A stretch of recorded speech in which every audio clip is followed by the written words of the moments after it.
Recording is on. Bom, capítulo 3, né? Como é o nome desse capítulo que eu anotei aqui?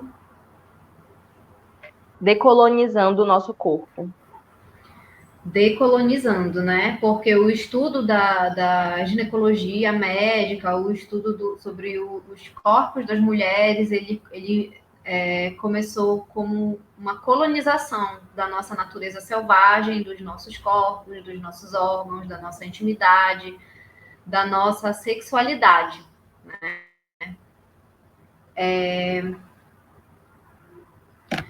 Bom, assim, né?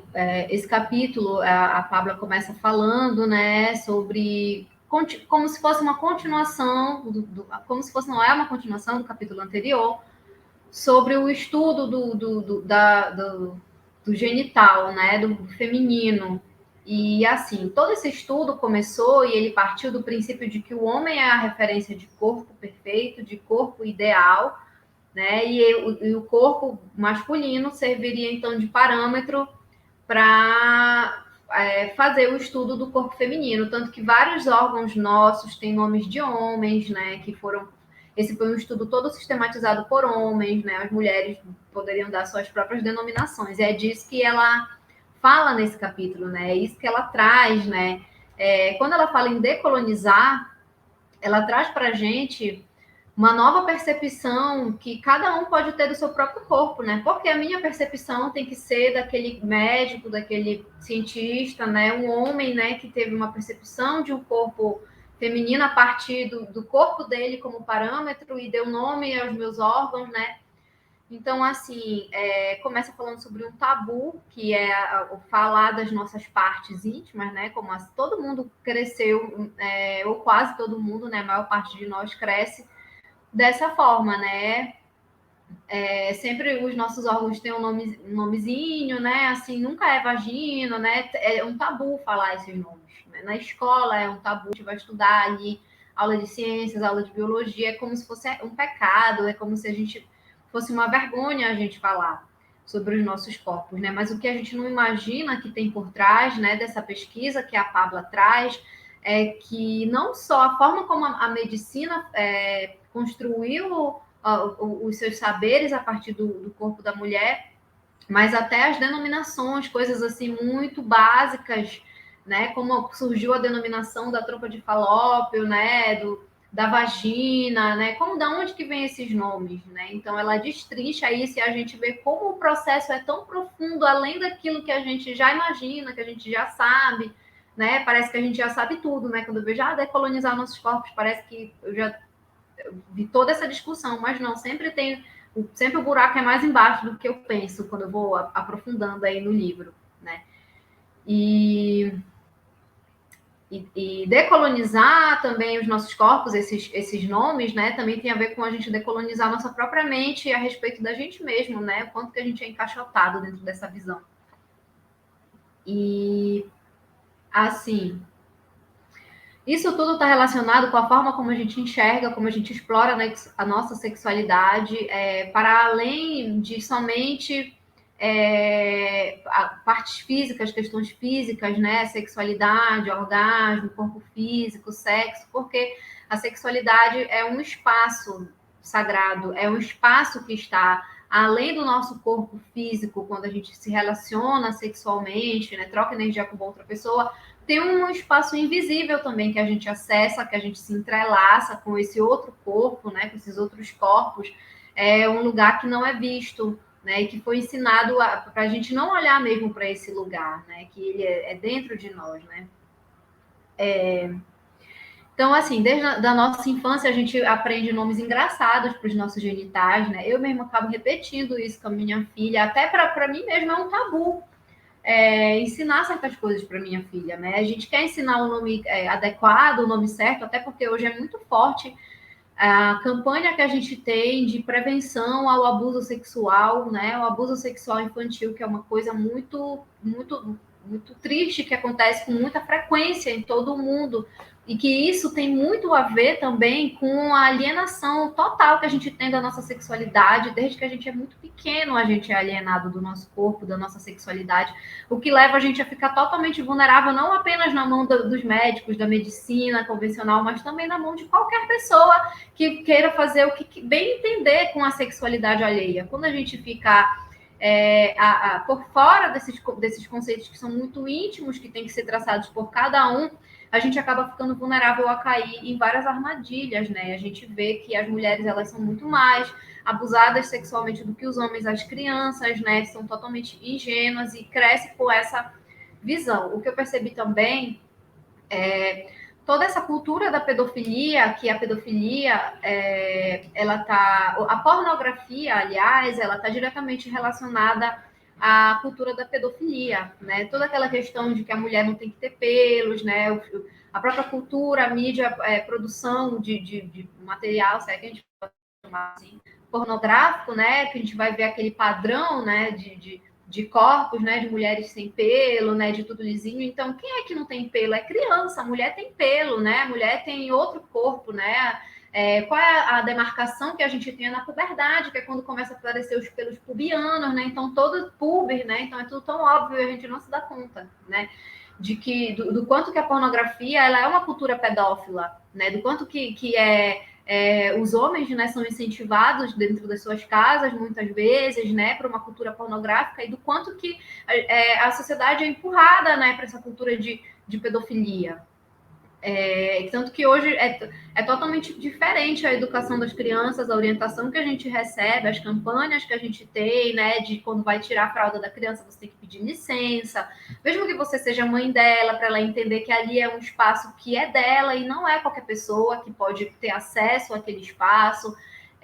Então, a gente não pode chegar tirando a roupa de qualquer jeito, a gente tem que respeitar, a gente tem que ensinar as crianças a se defenderem, né, a tomarem posse da sua própria sexualidade sagrada, do seu próprio corpo, dos seus órgãos genitais, né. Então, como ela coloca, né, é um tabu, até dentro da sala de aula, das aulas, a gente falar em vagina, em pênis, mas quando tu vai no banheiro das escolas, atrás da porta, né, do banheiro é uma fila de palavrão que tem lá, porque é como se a gente projetasse, fosse uma válvula de escape para essa sexualidade reprimida, né? Não pode falar, não pode pensar, não pode ver, não pode colocar isso para fora, não pode se conhecer. Mas isso não anula essa energia sagrada, poderosa, essa energia vital de Shikhan, né? Shikhan é o nome da serpente em maia, né? O nome do selo serpente, né? Então, essa energia, ela existe antes de nós. Quando a gente chegou, ela já estava aqui, nós viemos aqui através dela. Então, quem a gente pensa que para sufocar essa energia, cedo ou tarde ela vem à tona, seja lá como for, seja por meio vou lá no banheiro escondido e coloco todos os meus pensamentos escritos em forma de palavrão na parede, né? Ou compro uma revista, né, pornográfica, vou me masturbar, né? Os homens e tudo também tem isso muito forte, né? Que para eles é permitido, né? Para as mulheres isso daí é uma vergonha, né? Um pecado. Então, assim, me chocou muito. Sempre eu não canso de me chocar com esse livro. Esse livro é um primor mesmo, né? Assim, foi uma grande sacada, assim, começar por esse livro, esse estudo, né? E enfim, a gente não pode perder o fio da meada. Então, como que acaba os palavrões, né, canalizando a energia sexual reprimida? Eu nunca tinha pensado nisso, né? E no quanto também que na cultura pornográfica, essa ideia dos termos pejorativos para os órgãos sexuais, tudo isso é uma forma de colocar para fora tudo aquilo que foi sufocado a vida inteira, que foi reprimido, esse tabu. É a própria energia da serpente revoltada, né? Parece, assim, se voltando contra nós, né? O nosso poder pessoal, né, a nossa, enfim, são muitas coisas envolvidas, né, mesmo, assim, de verdade, bem profundo. E assim, como surgiram os nomes, né, vagina, eu fiquei, assim, pasma, eu não sabia que vagina, essa palavra que a gente até confunde, né, a maioria das pessoas que é vagina, que é vulva, a gente não sabe direito, é tudo estranho, né, quando vai estudar sobre isso. Só abrindo um adendo, quando eu estava no ensino médio, no segundo grau, passaram uma tarefa para a gente estudar os órgãos, não sei o que, sexuais, e apresentar lá um trabalho E aí eu fiquei com essa parte, né, da genitália feminina e tinha que fazer umas transparências, né? Naquele tempo tinha as transparências e tudo que tu colocava, ia para o quadro branco, né? E eu consegui uma imagem que era assim era um desenho, né? Mas era assim uma perna, uma mulher, né? Aberta, né? E assim, tipo a perna aberta assim, e aparecendo a vagina, a vulva tudo aberto, né? Tipo assim, uma mulher aberta, como se fosse paria, e dava para ver, né? E eu fiz a transparência para levar para a sala de aula e foi assim chocante, né? As pessoas, como a gente vai apresentar isso? Eu vou com os órgãos, foi a melhor imagem que eu consegui para levar, para a gente mostrar onde é o clitóris, onde é a vulva, onde é a uretra, e foi chocante assim para todo mundo que ficou aquela vagina, aquela vulva enorme assim na lousa toda, na parede toda na sala de aula, né? Aberta.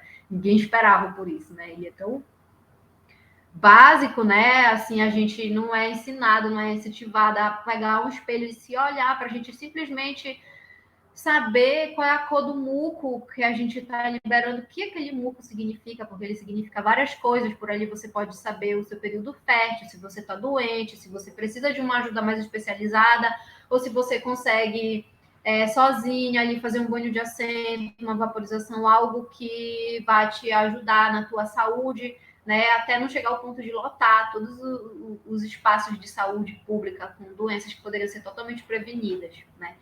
Então, a palavra vagina significa bainha, né? Eu não sabia. E os homens que deram essa denominação, né? Deram essa denominação porque a espada fica embainhada fica embainhada, né? Então, quer dizer que a única função da vagina seria guardar o pênis, né? Colocar um pênis dentro, né? O clitóris, né? Eles falam que é um pênis atrofiado, né? O próprio Aristóteles, né? Que é uma referência em muitos cursos de graduação, assim, né? A gente passar pelo Aristóteles e ele falou muito de besteira, né, cara, sobre o corpo das mulheres, assim. Ele ajudou, foi um dos caras que ajudou a construir a base de toda essa cultura misógina, né? A base da misoginia começou aí, né? No estudo dos nossos corpos, em denominações totalmente equivocadas sobre os nossos corpos.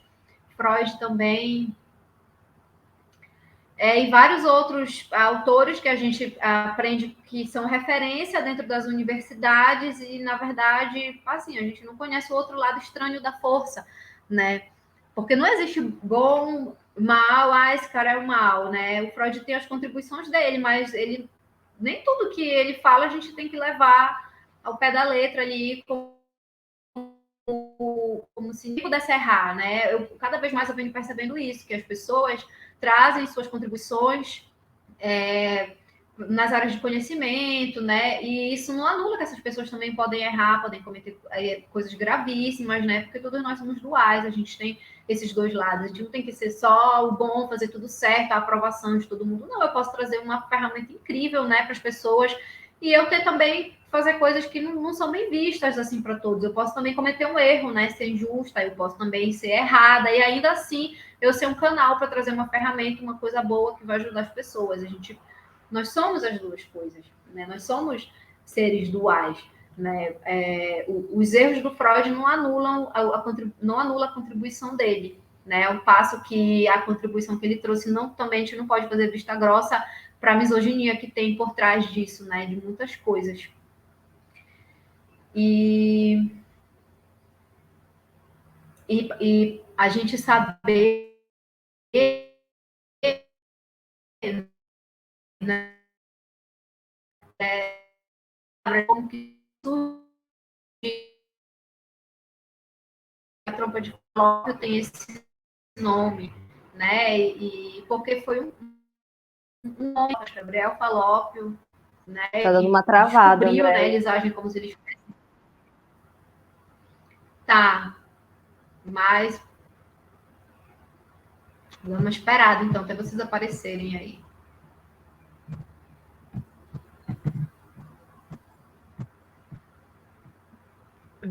Não, nós estamos aqui, só que acabou dando uma travadinha enquanto tu falavas, né? Tua fala ficou dando delay, assim, um delayzinho.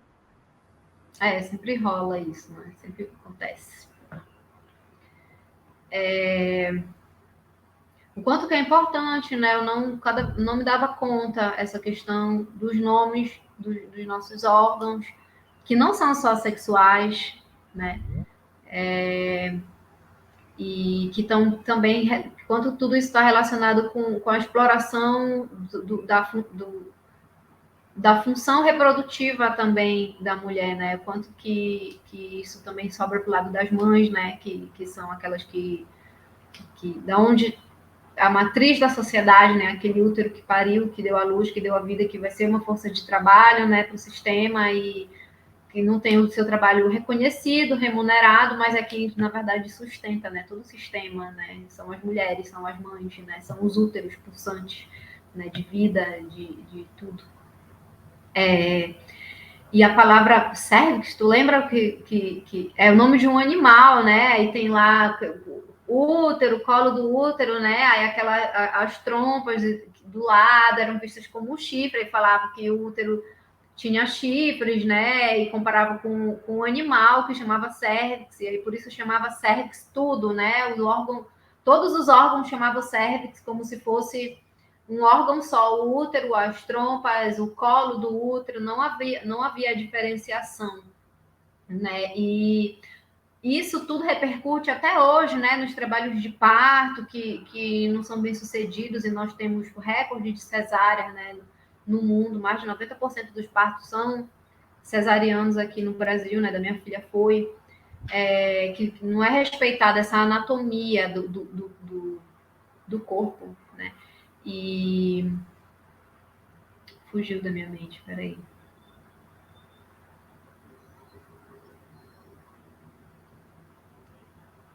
Depois eu vou lembrar.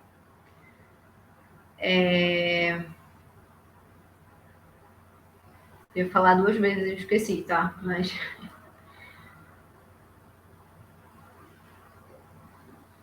enfim.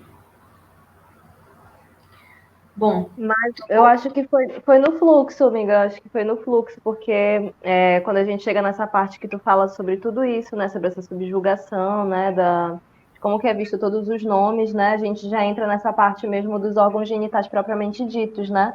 Eu lembrei que eles agem como se eles descobrissem, né, que esses órgãos sempre existiram aqui, gente. Ninguém descobriu nada, que nem o Brasil, né? Quem descobriu o Brasil, né? Quem inventou o Brasil? O Brasil sempre esteve aqui, né? Que o nome do Brasil é Pindorama, né? Era Pindorama, por isso que tem o Pindorama, o movimento Pindorama de permacultura, agroecologia. O verdadeiro nome do Brasil é Pindorama, na linguagem indígena, né?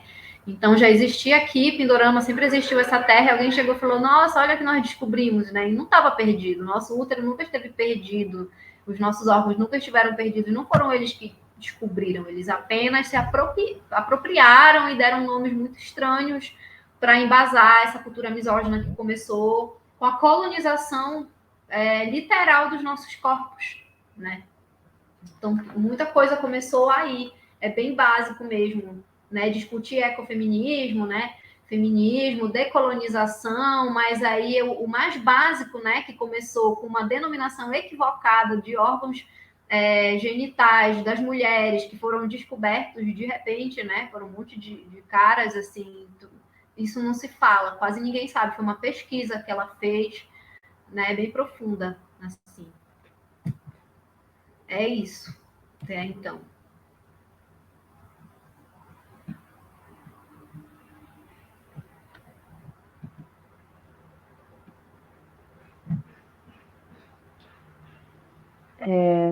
É muito doido, né? Porque eu também percebo, lendo, né? Fazendo essa leitura, assim, que dá para fazer conexão com muita coisa, né? Do que aconteceu, né? Essa coisa do corpo, né? Da mulher, né? Porque o corpo da mulher, ele também é a natureza, né? Então, faz muito sentido, né? Que essa colonização que acontece da natureza, né? Dos povos originários, né?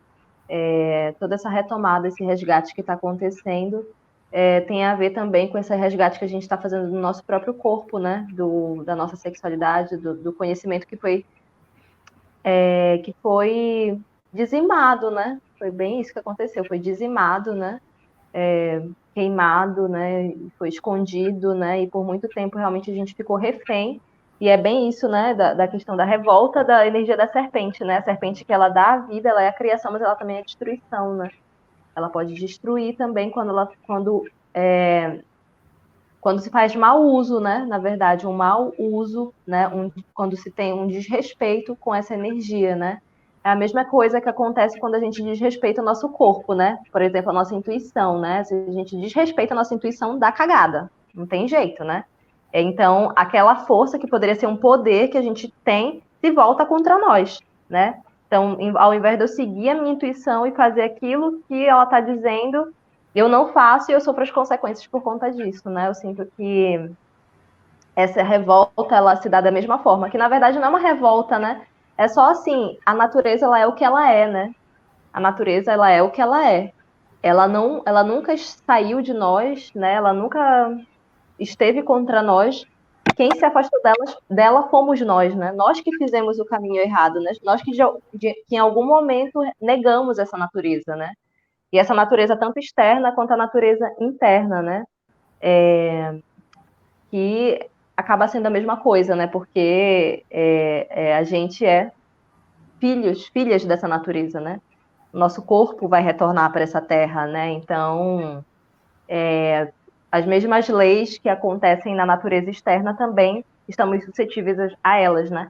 E aí a gente entra nesse ponto, né, dos órgãos genitais, assim, né? Que eu acho bem legal também isso que ela traz, que é de ressignificar esses nomes que foram dados, né? Eu também, por muito tempo, tive muita vergonha de falar vários nomes, assim, tipo, quando eu era pequena, minha mãe falava piquitinha, pepeca, né? Periquita, não era nem periquita. Era toda uma coisa para falar, né? Era todo um cochicho, né? Tipo, Eufemismo, né? uma diminuição, exatamente, uma diminuição de algo, né? Como se não pudesse dizer. A mesma coisa quando a gente tem a nossa primeira menstruação, não pode falar sobre isso, né? Então, fala assim, né? Escondido, né? Uma das primeiras, eu lembro que quando eu tive meus primeiros sangramentos, assim, nossa, foi muito difícil porque eu tentava esconder, né? Assim como acho que todas vocês também passaram por isso, né? De ter que esconder, né? Então, eu sangrava muito e vazava da minha roupa e eu passava vergonha na escola, né? Eu tinha que ir com a saia suja, né? Para casa. Então, assim, toda essa desinformação, né? Que a gente não tem, a consequência que isso gera, né? A coisa não é nem ruim e nem boa, a coisa ela é o que ela é, né? Só que foi colocado realmente, né, essa visão mais pecaminosa da coisa, né, que vem aí da história que a gente acessou no segundo capítulo, né, que foi toda a questão da igreja, né, lá no passado, que demonizou, né, demonizou esses conhecimentos, demonizou junto disso nossos corpos, né. E aí a gente entra nessa coisa dos órgãos genitais, né? Dessa ressignificação de dar novos nomes a esses órgãos, né? E aí ela faz esse convite, assim, ela traz alguns nomes que são bem fofinhos, né? Tem alguns bem legais. E também da gente poder dar os nossos próprios nomes, né?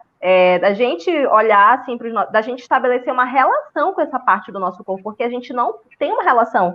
Eu estava lendo o livro e eu parei, sabe, para olhar, assim, eu fiquei olhando, observando, né? Assim, não é a primeira vez que eu faço isso, mas é sempre interessante porque eu não faço sempre. Né, não é uma relação como, por exemplo, a gente tem com o cabelo, né? O cabelo a gente está sempre olhando, vendo, né? E aí tem que cortar, né? Ou então o nosso rosto, né? Aqui não, é uma parte que fica escondida, né? Então a gente não tem conexão com isso. E aí a primeira que ela fala do pelo púbico, né? Que é o tabuzão, né? Os pelos são grandes tabus, né? Que, nossa, se tu vê uma mulher com pelos, meu Deus do céu, né? É uma coisa assim horrenda. A minha mãe até hoje ela fica me vigiando, né? Se ela vê que tem algum pelo no meu sovaco, ela já fala que tá na hora de cortar, né? Que tá na hora de tirar, de fazer tiragem. Só que eu, né, nesse processo, né, só compartilhando aqui com vocês, nesse processo assim de reconhecimento de mim, porque o que acontece é que eu nem me conhecia, né? Eu acho que, como muitas de nós, ou talvez a maioria, né? Eu nem me conhecia, nem sabia sobre meu corpo, nem, né, percebia o que fazia sentido para mim, o que me deixava à vontade, o que me machucava, o que me violava. E eu percebi, depois de um tempo, o quanto que barbear, né, tirar os pelos sempre me violentou demais, assim, doía mesmo, assim, de ficar ardendo, de sair sangue às vezes, de quando eu passava na água, ardia, né? Então eu parei de tirar com barbeador e comecei realmente só a parar os pelinhos. Então eu aparo os pelos realmente só, tanto, né, nas axilas quanto na pubis, né? Por que eu tô falando isso, né? Observem como vocês estão se sentindo agora, a gente falando disso. Dá vergonha de falar isso? De ouvir sobre isso? É nojento?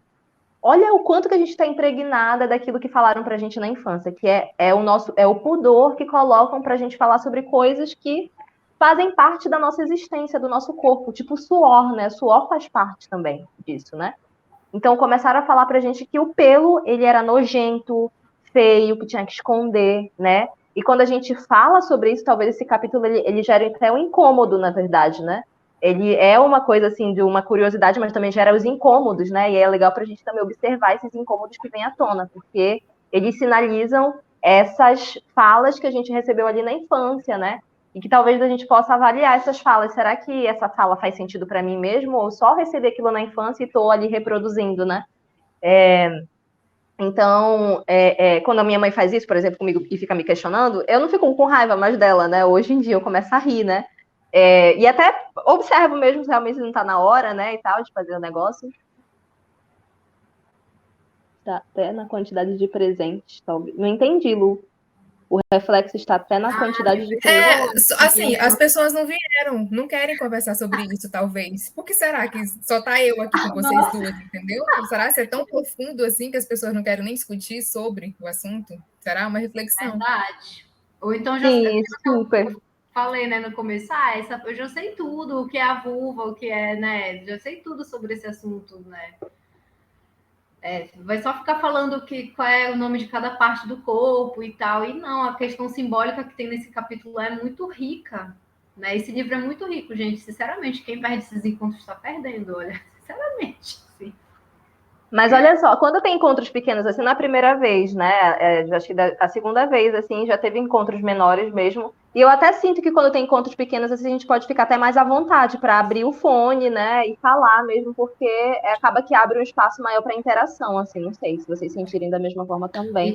E geralmente desdobra mais o conteúdo, acaba sendo mais. A gente consegue ir mais profundo, né? Sim.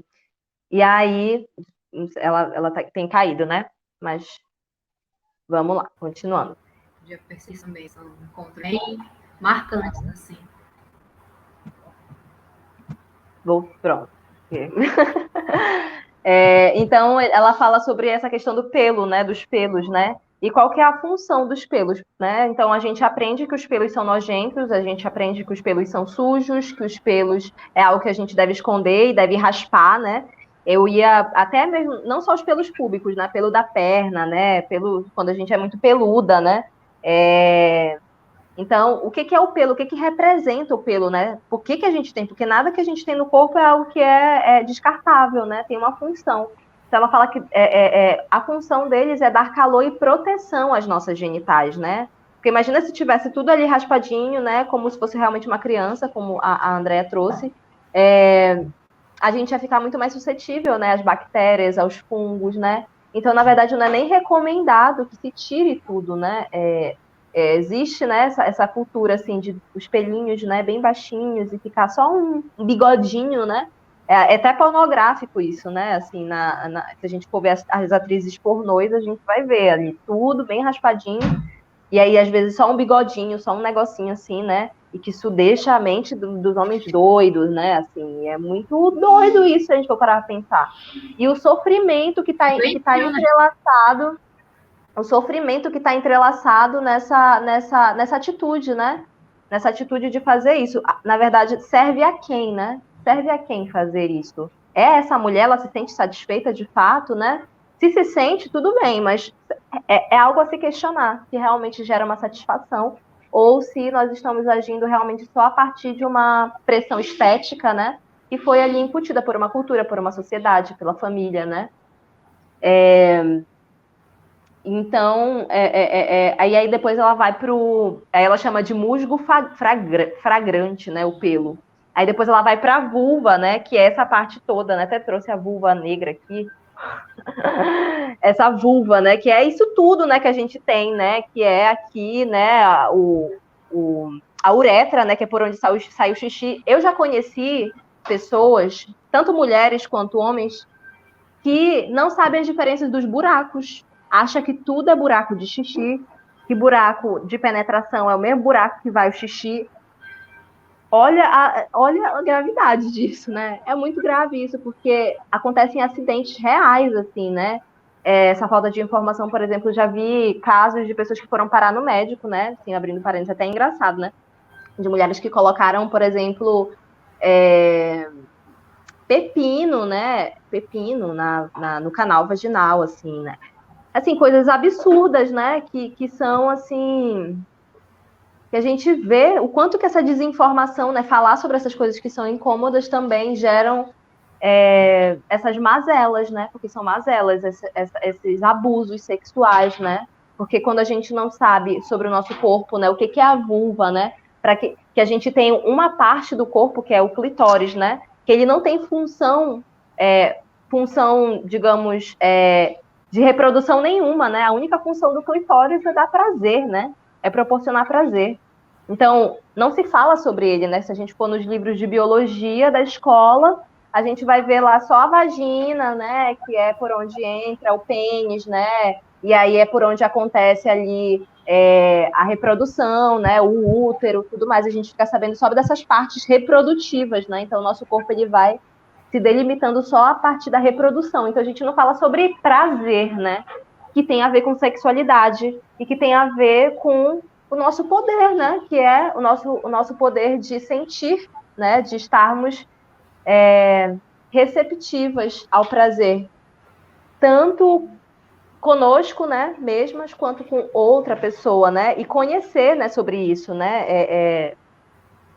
O que me dá prazer, né? O que me gera aversão, o que me gera prazer, né? Enfim, continuando aqui. Então, a vulva, ela é tudo isso aqui, né? Não e eu chamava isso aqui tudo de vagina, né? Que pra mim isso aqui tudo era periquita. E pra vocês. Mas pra mim tudo era periquita. Passei boa parte da minha vida falando isso. Até descobrir que se chamava vulva, né? Então, ela é toda essa região, né? Que comporta aí a uretra, que comporta o clitóris, que comporta o canal vaginal, né? Que comporta os lábios, né? O monte de Vênus, que é essa parte, né? O monte de Vênus é essa parte que cobre, na verdade, que tem os pelos aqui, né? Onde tem os pelos é onde fica o monte de Vênus, né? Que é essa área que protege também esse osso, né? Ele é bem sensível, inclusive, né? E aí entra numa parte que é dos lábios, gente. Eu queria muito falar dessa parte, inclusive, dos lábios, porque não sei se vocês já viram, teve uma matéria que já saiu há muito tempo, né? Sobre a quantidade que aumentou de cirurgias plásticas. Tem até um nome para isso, né? Que é cirurgia para diminuir os lábios da vulva, né? De várias mulheres que... Por quê, né? Porque a gente está, de novo, essa questão da cultura pornográfica, né? Que a gente vai ter que voltar de vez em quando a falar sobre isso, que é aquela imagem que a gente aprende que existe, né? De como que é a vulva da mulher, como que é a vulva perfeita, né? A vulva aceita. Então, aquela vulva branquinha, né? Lisinha, é aquela vulva onde não tem protuberância, né? Ela é pequenininha, parece realmente vulva de criança, né? É muito doido, é muito louco isso. É doido, assim. A cultura pornográfica, ela é toda, né, respaldada na pedofilia, ela é financiada pela pedofilia, né? É um negócio muito doentio, assim, que tá em tudo, né? Assim, que tá... Quando a gente vai mesmo fazendo a análise, tendo as percepções, as sacadas, a gente vai vendo quanto que é grotesco, que a sociedade é doente, né? Quanto que a sociedade é muito misógina. É uma engrenagem, né? É uma engrenagem que mantém uma coisa a outra, entrelaçada na outra, né? Que sustenta, né? A pedofilia sustenta a pornografia, que sustenta esse mercado, né? Insano, realmente. Assim, dá até um uma densidade, assim. Não sei se vocês sentem uma densidade, assim, pairando. Sabe que a gente não pode, né, postar mais foto de criança só de calcinha, né, biquíni. Sempre tem que colocar uma coisa para esconder o corpo da criança, né? Quando a gente vai pegar nossas fotos de infância, várias fotos de calcinha, né? Que é uma coisa que hoje já é ensinado que não pode, né? Porque na Deep Web, né? Eles pegam, enfim, as imagens, as fotos, né? Assim, das crianças, a gente não pode marcar touca com a foto das nossas crianças, né? Achando que só porque a gente está ali, às vezes, numa rede fechada, ali no meu Instagram, no Facebook, sei lá, no meu WhatsApp, ali uma foto da minha filha de biquíni, não sei o que, eu uso pouca foto da minha filha agora, assim, sabe, na internet, eu, minha irmã. Porque a gente tem que ter esse cuidado, né? A gente não sabe, né? Até meu perfil agora é até fechado, porque aí quando eu fecho o perfil, que eu vejo cada pessoa estranha pedindo para seguir, que tu não sabe nem se aquilo é uma pessoa mesmo, que tem por trás, qual é a intenção da pessoa tá ali. Não tem nada a ver com o que tu tá, às vezes, postando no perfil profissional, né? Então fica uma caça mesmo, né? De vulnerabilidades, né? Uhum. Sim. Ai, respirando profundo aqui, que para mim essa parte vai chegando, gerando uma densidade, assim, né, mesmo. E aí ela fala dos lábios maiores e os lábios menores, né? Eu nem gosto de usar essa palavra lábios maiores e lábios menores, eu prefiro chamar de lábios internos e lábios externos, porque às vezes os lábios maiores são menores que os lábios menores. E aí tudo gera uma questão, né? Porque a mulher, a gente tem isso, né? Como a gente é ensinada, né? Visualmente, né? A gente é impactado o tempo inteiro visualmente com imagem de mulheres de um corpo perfeito, né? De como que é o corpo perfeito, né? Então a gente fica realmente nisso, né? Buscando esse corpo perfeito, né? Então, esse questionamento que é incômodo, né? Olhar para isso, que é muito incômodo mesmo, realmente. É muito incômodo olhar para tudo isso. Ele é uma forma da gente desfazer dentro da gente isso que querem vender a todo tempo, né? Que corpo perfeito é esse, né? Será que isso realmente vai me gerar satisfação se eu fizer isso? Vai me dar satisfação? Ou ou o quê, né? O que eu estou buscando com isso, né? Questionar isso que nos vendem, né? Esses corpos, essas falas, né? Esses nomes, né? Esses nomes que nos colocam também. E é óbvio que a gente não começa a questionar do nada, né? E o estudo ele serve para isso, né? Ler um livro, né? Compartilhar conhecimento com outras pessoas serve para isso, com outras mulheres, com as crianças, com as meninas, com os meninos também, né? Porque os meninos são aqueles que vão também propagar ou não esses comportamentos, né? Essas atitudes. Então, meninas e meninos, todas as crianças mesmo. Então, somos essas lunetas, né? Somos esses faróis, né? Para essas pessoas, né? Quando nós acessamos esses conhecimentos. E aí tem esse clitóris, né? Que é a fonte do prazer, né? Que é cheio de terminações nervosas, e inclusive tem mais terminações nervosas que o pênis, né? Para os autores, Freud, né? E Aristóteles também falou, né? Tem vários autores antigos que trouxeram muitas contribuições, é inegável, sim, mas que também trouxeram essa visão, né? A sua época, né? A sua leitura da época, de que, que inocência! De que o nosso corpo não era capaz, era só uma reprodução de um corpo masculino, né? Só que não, né? Quando a gente olha o clitóris, né? A semelhança que ele tem do pênis, né? Ou enfim, é que ele realmente, quando existe uma excitação, né? Quando a mulher fica mais excitada, ele realmente aumenta, né? É como o pênis, ele aumenta de tamanho. Só que o que a gente consegue ver é só essa parte dele, né? É só essa pontinha dele. Mas ele é tudo isso aqui, né? Ele é tudo isso e ele pode ser explorado, né? Ele existe para isso, inclusive. É uma zona para ser explorada. Então a gente vê só essa pontinha, né?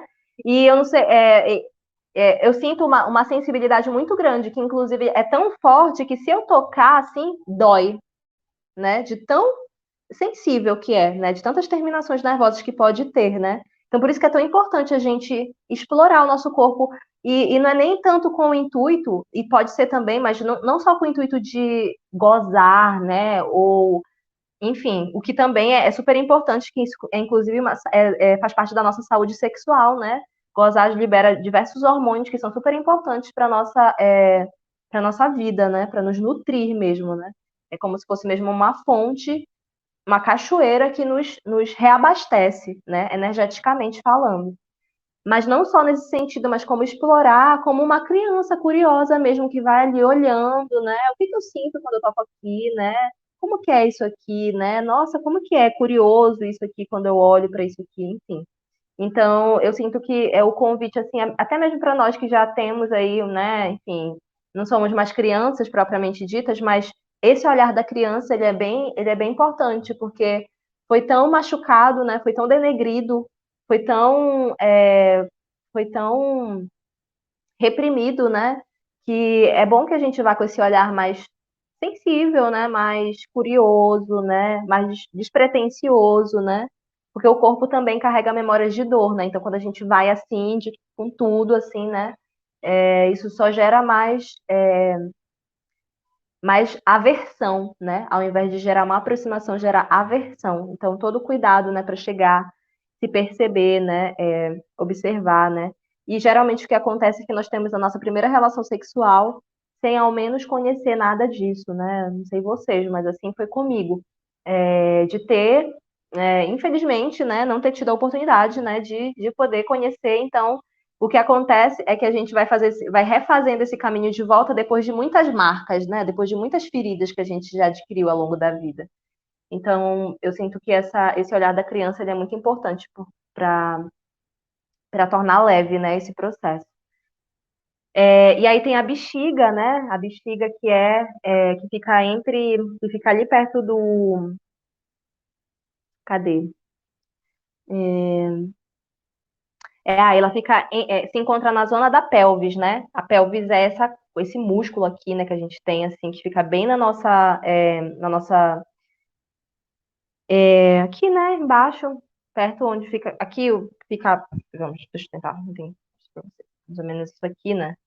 Então ela sustenta, né? Isso aqui sustenta, né? Nossa pelvis que sustenta aqui as nossas ancas, né? Mas falando assim, mais assim, são as nossas ancas que sustentam, né? Então, a bexiga ela fica aqui, né? E aí a gente não tem essa noção também, né? Ela fica entre a pubis, né? É, entre a parte da frente da nossa vulva e o nosso ânus, né? E é ela que é responsável por armazenar esse fluxo de líquido, né? Que a gente tem que estar todo o tempo observando, né? Esse equilíbrio do fluir, né? E do armazenamento do fluir, porque inclusive isso que pode gerar infecções urinárias, né? Essas questões de não estar se atentando a esse corpo, né? Que está falando o tempo inteiro. E aí tem o períneo, né, também. E o períneo, interessante, que ela chama de ponte do poder, né? Ponte do poder. E o períneo, a gente aprendeu que o períneo ele serve só pra gente fazer cocô. Assim, de uma forma bem, bem assim, né? Só pra gente fazer o cocôzinho ali e pronto, né? Só que o períneo também, ele é uma musculatura que ele serve, inclusive, pra gente estar estimulando. Depois eu vou até compartilhar com vocês um vídeo que serve, assim, pra gente estar fazendo, são os exercícios de Kegel. Os exercícios de Kegel é de contração, o contrai e solta, né? O famoso contrai e solta, né? Que serve para estimular essa região da nossa pelve, né? Porque à medida que a gente vai crescendo, né? Que a gente vai amadurecendo, né? Vai tendo filho, vai se relacionando sexualmente, aquilo vai perdendo a força, né? Então é um músculo que assim como a gente precisa exercitar na academia os nossos músculos do braço, né? Os nossos músculos da perna, né? Precisa fazer exercício físico. Essa zona também precisa de exercícios para, por exemplo, não gerar flatulência, né? Que chama sabe aquele peidinho vaginal que sai? Isso tudo faz parte o que acontece é que precisa de exercício, assim, basicamente, né? E tem a fisioterapia pélvica para isso, que inclusive fala sobre isso, né? Outras ferramentas também, como as Ioni Eggs também, que estimulam isso, né? Tem várias ferramentas aí interessantes. E aí, finalmente, a gente chega na vagina, né? Tipo, a gente falou de um mundo, né? De um universo dentro da nossa vulva. E agora que a gente chega à tão famosa vagina, que a gente chamou o tempo inteiro disso aqui tudinho, né? E a vagina, ela é esse furaco, né? Esse furaquinho apenas, né? Ela é é diferente da vulva, né? Ela fala aqui, que é a parte interna, né? É a camada, a cavidade fibromuscular que começa no vestíbulo vaginal e chega até o colo do útero, né? É também a porta de entrada dos espermatozoides, da penetração nas relações sexuais e masturbações, e também a via por onde sai o bebê no momento do parto. Então é por aqui que quando a mulher pare, o bebê sai, né? Quando existe a relação sexual com penetração, né? Também acontece por aí. E aí chega numa parte também super tabu, né? Que é o ímen, né? Tem inclusive um documentário na Netflix que eu nem terminei de assistir, que é alguma coisa sobre Eva, é a maçã de Eva, alguma coisa assim, que fala sobre um local dentro do continente africano, onde as mulheres ainda passam pelo processo de serem. Como é que corta aquele negócio que chama? Teve até umas notícias que circularam recentemente, não sei se vocês ficaram sabendo, acessaram. Quer falar, André? Não, eu não sei o nome, mas eu sei do que tu tá falando, que é do corte do clitóris. Esse corte desse negócio aí, né? Tem Não, aquela. né? Oi? Uma incisão, algo assim. É uma espécie de uma Ritual, né? incisão. Isso, é muito louco isso, que é quando a menina tem a primeira menstruação dela. Imagina você passar por isso, né? E tem uma novela que ela é totalmente, assim, deseducativa, né? Que é a Caminho das Índias, eu acho. Eu acho que é, né? Que tem as meninas dançando, né? Ixalá, que até repetiu agora na Globo. Acho que é Não, Caminho das esse é o Índias. clone, esse é o clone. É o clone, isso mesmo. Que tem uma cena, né, assim, para quem já assistiu essa novela, né, eu assisti, né, na época que passou à noite, né, é, que a moça lá, que é uma das atrizes principais, na hora de ter relação sexual, ela, né, ela é ela é muçulmana, né, enfim, ela segue lá a religião, e aí, na hora que ela tem a primeira relação sexual com o marido, como ela já teve relação sexual com outro homem, na hora que ela vai se deitar com o marido, ela precisa provar que é virgem, né? Ou seja, virgem, na verdade, quer dizer, não, nunca teve relação sexual. E para provar que ela nunca tinha tido relação sexual, ela precisava sangrar. Só que isso é muito louco, né? Porque, na verdade, não acontece necessariamente da mulher sangrar na primeira relação sexual. Tem mulheres que nunca vão sangrar. E esse é o grande tabu do ímen, né? Ah, quando você tiver a primeira relação sexual, seu ímen vai estourar. Não é bem assim que acontece, né? Não Então fica essa pressão. e tem a questão simbólica também da violência, né? De que o homem tirar o sangue, né, da mulher, que essa questão da violência, do sexo violento, é uma outra coisa também que tem na cultura misógina, pornográfica, né, que o prazer está relacionado à violência, né, o prazer sexual está relacionado à força, à intensidade, tanto que a mulher, né, ela tem que sangrar, né, a primeira vez dela, ela tem até que sangrar, né, assim, porque senão ela não é virgem, é como se não legitimasse que o cara tirou a virgindade dela, que o cara foi o primeiro, né, na vida sexual dela, né, então tem que até sangrar, né, para legitimar a masculinidade, né, assim, dos caras, dos homens, né. Realmente. É bem louco isso. Eu, inclusive, estava fazendo um caminho de retorno, assim, né? A minha primeira relação sexual, né? E aconteceu exatamente isso, né? Foi muito doloroso para mim. Muito doloroso. Não foi nada prazeroso. Foi bem doloroso, na verdade. Não porque a pessoa era violenta em si, né? Não era isso, mas tanto eu não sabia como, quanto ele também não sabia como, né? A gente era bem jovem, assim, né? Então nenhum dos dois sabia o que estava fazendo. E era isso, né? Tanto o homem aprende que para ser homem ele precisa assumir essa postura de agressor, né? Quase que isso, né? Tem que aprender a ser agressor desde pequeno para ser reconhecido como homem, quanto a mulher aprende a se tornar aquela que ali está, né? pronta para ele, né? Assim, mais ou menos isso, né? E cadê o nosso lugar de direito de dizer sobre o que a gente gosta ou não gosta, né?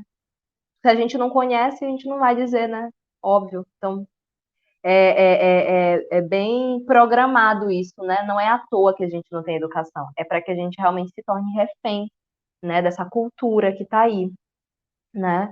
Então, essa coisa do ímã, assim, foi algo que, quando eu vi a primeira vez, eu fiquei, uau, meu Deus, agora... Nossa, poderia ter evitado várias dores de cabeça na minha vida se eu soubesse disso antes, né? E aí ela traz várias fotos, né, tipo, do ímã, como que ele realmente pode ser, né, dependendo da mulher, né? Ela traz só alguns exemplos, né, de como que ele pode ser, assim, né?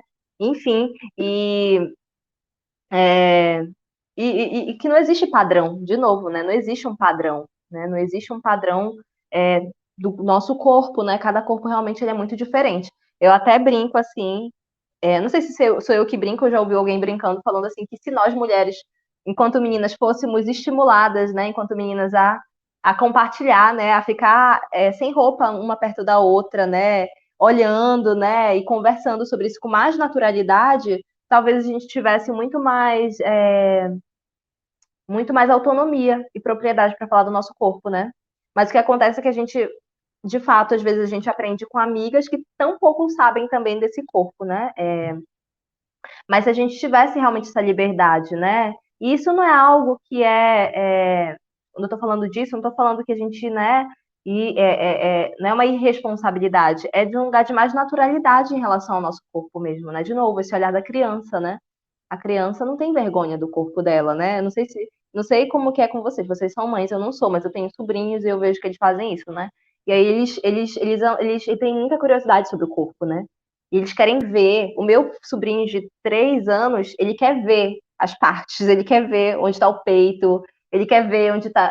E aí, mas já é reprimido desde pequeno. Não pode, né? Não pode isso aqui, né? E claro, né, tem toda uma educação, claro, a gente tem que saber os limites da coisa, né? Óbvio que, né, que a criança não pode ir lá e ficar pegando nas nossas partes, né? Mas assim, essa naturalidade da criança curiosa, né, que tá ali, que é isso aqui, né?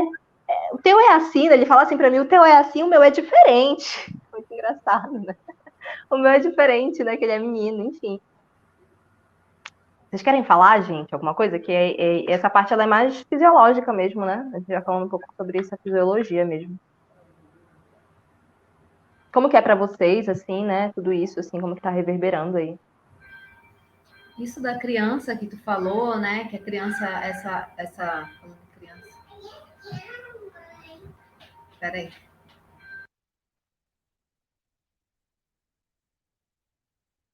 Uhum.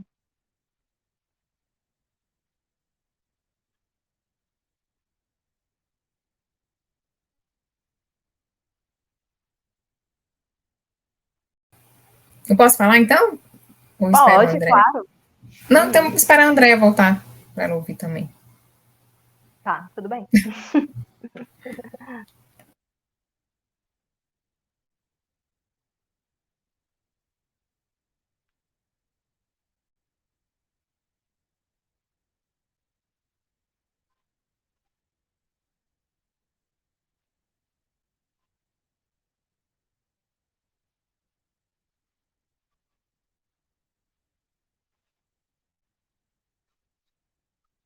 Então eu vou continuar aqui enquanto. Ai, voltou. Que a criança tem essa curiosidade, né? Isso é escondido dela, porque desde cedo ela tem que achar que isso é errado, que tem que ser reprimida, né?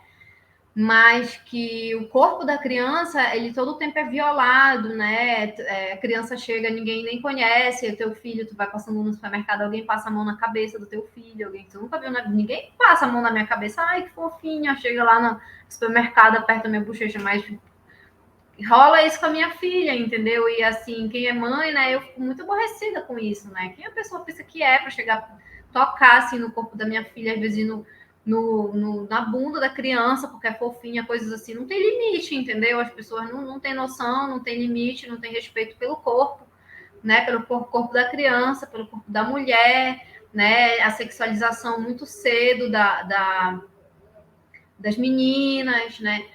As roupas, o conteúdo que tem disponível para lazer, para criança, e todo o tempo a gente tem que ficar vigiando, sendo às vezes um pouco grosseira até para impor limites de respeito, coisas mínimas assim que as pessoas não percebem.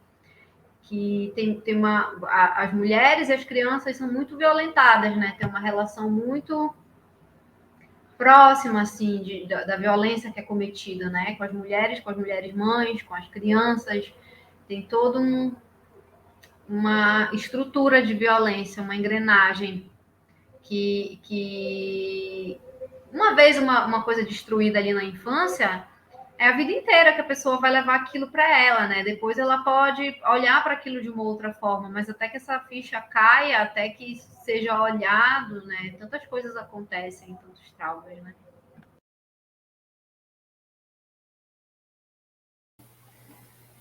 Eu queria ainda voltar numa frase do capítulo 2, quando a Pabla fala assim: abordar linearmente a história da ginecologia não gera em mim nada mais que desagrado, que é o que ela fala também no início desse capítulo 3, né? Toda essa contextualização que ela faz.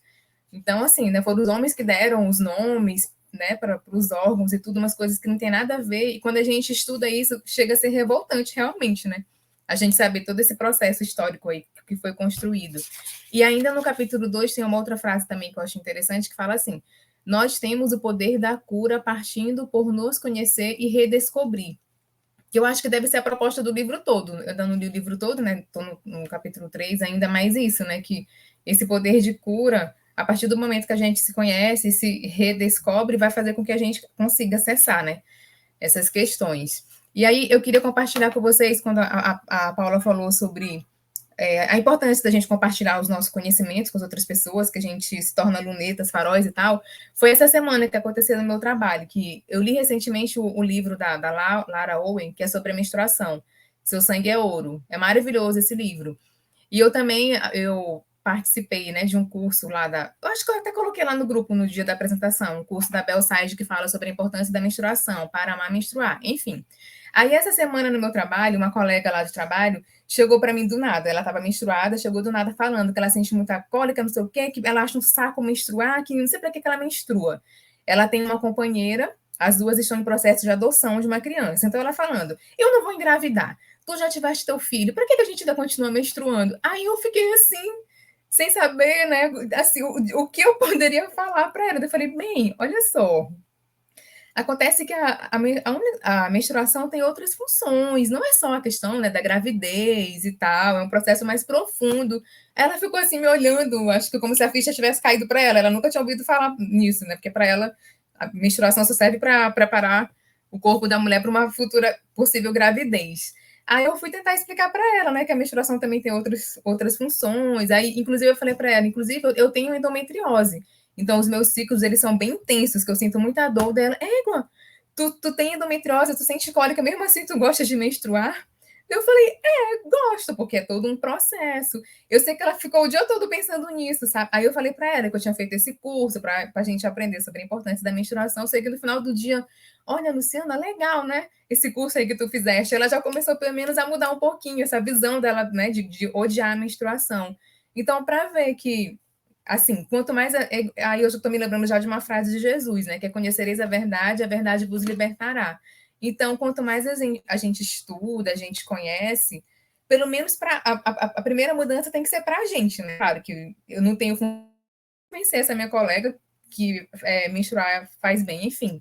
Mas o nosso próprio exemplo, as nossas atitudes, às vezes podem influenciar também as pessoas, né? De forma positiva. Então, assim, quanto mais a gente estuda, eu acho que é um caminho sem volta, no sentido também da gente se libertar de tudo aquilo que o patriarcado todo dia quer colocar na nossa cabeça, né? Eu acho que é muito importante isso.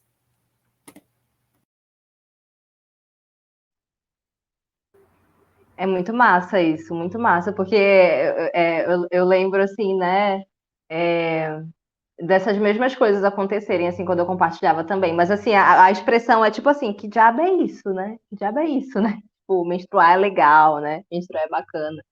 E é todo um processo de ressignificação, né?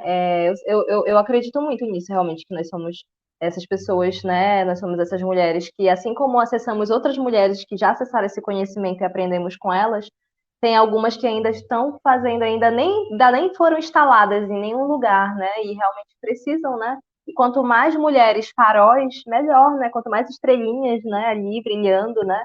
É melhor porque a gente não acessa todo mundo, né? Às vezes a pessoa vai saber por uma outra pessoa, né? Então, realmente é muito importante a gente se apropriar disso tudo, né? É uma grande revolução que a gente faz juntas, né? Quando a gente se propõe a estudar e tudo mais, né? E é interessante falar assim sobre Jesus, né? Porque tem uma visão que Jesus que está atrelado a uma visão até que pode confundir, né? Por exemplo, eu fui ensinada quando criança de que eu amava Jesus, assim, tinha uma conexão muito grande com Jesus, amava muito mesmo. Não que eu não ame hoje, né? Mas quando criança, assim, era muito forte isso.